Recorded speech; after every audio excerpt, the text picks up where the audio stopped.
I moved here with my kids. Oh my God, how old are you? So I have triplets. My first time being pregnant. What? I got 2 boys, 1 girl. My boys are identical. When Queen Key pulled up in Atlanta, it wasn't just another rapper entering the scene. It felt like the universe took a deep breath and said, "Watch this." The city didn't just meet Queen Key that day, it got shaken by a storm of authenticity, talent, and unapologetic truth wrapped in one magnetic woman who walked in like a queen and spoke like she'd lived 1,000 lifetimes. Yandy, Spice, and Kendra had smiles on their faces, ready to welcome her, but they had no idea what was about to unfold. Because Queen Key didn't just arrive with music in her veins and fame on her heels, she came with stories, fire, and a whole world on her back. From the moment she opened her mouth, the room changed. She wasn't out here chasing clout or desperate to prove herself. She had already proved everything by surviving, by grinding, by raising her children alone, and still walking like royalty.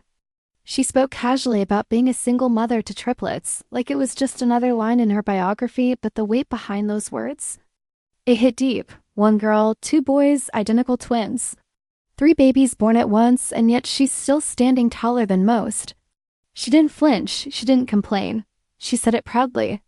And not just that, she moved to Atlanta with her crew and her tribe. That means she didn't roll in with industry connections or management entourages. She brought her heart, her babies, her people. She brought the ones who matter most, and that tells you everything about her soul. She's not here to fit in, she's here to change the game. You could feel the respect in the air, even before she said a word about her tour with Gorillaz. She had just wrapped it up weeks ago and was already planning her next one for fall. That's the kind of hustle that doesn't wait for doors to open, it kicks them down. And when she talked about how people don't even realize that those fire tracks they hear on TikTok and clubs are her, you could see it in her eyes, the ache of being overlooked, but the confidence of knowing her time is now. Because when she said that line, "Put it on the floor 'cause I want some love, baby," it wasn't just lyrics.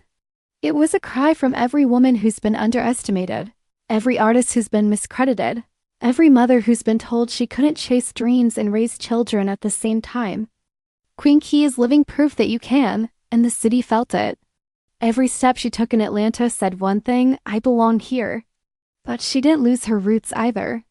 She spoke about Chicago like a true daughter of the Windy City, with love and grit in her voice. "Atlanta reminds me of Chicago," she said. "It's like Chicago with manners."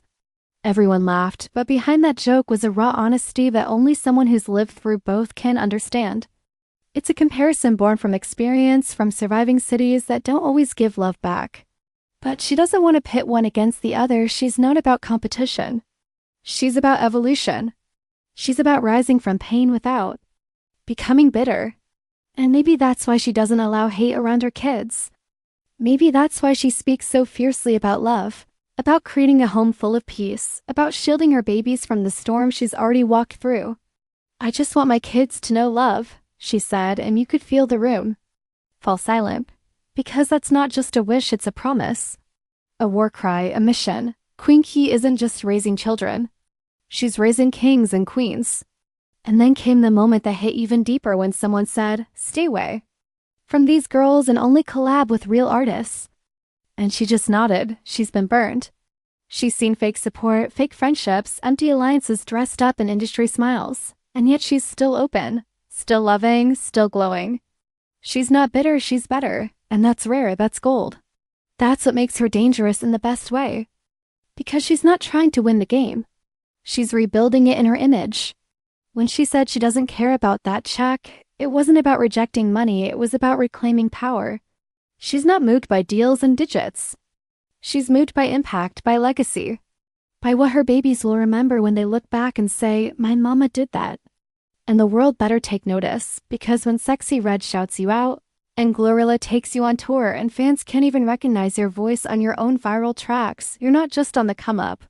You're the storm that's already here. Queen Key didn't just step on the scene, she stepped into her destiny. And Atlanta? Atlanta just became the backdrop for her next chapter. She's not here to blend in, she's here to reign. So now the question isn't, who's queen? Key?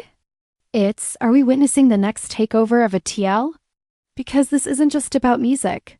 This is about motherhood, womanhood, power, and pain turned into purpose. This is about a young woman who made her own crown and dared the world to recognize it. This is about surviving childbirth, heartbreak, and hardship, and still showing up fly, focused, and fearless. So when you see Queen Key, don't just see a rapper, see a revolution. See a woman who built an empire from her own scars. See the kids beside her glowing in the love she fought to protect. See the crew she rolled in with loyal, unbothered, untouchable. See the fire in her eyes when she talks about her craft.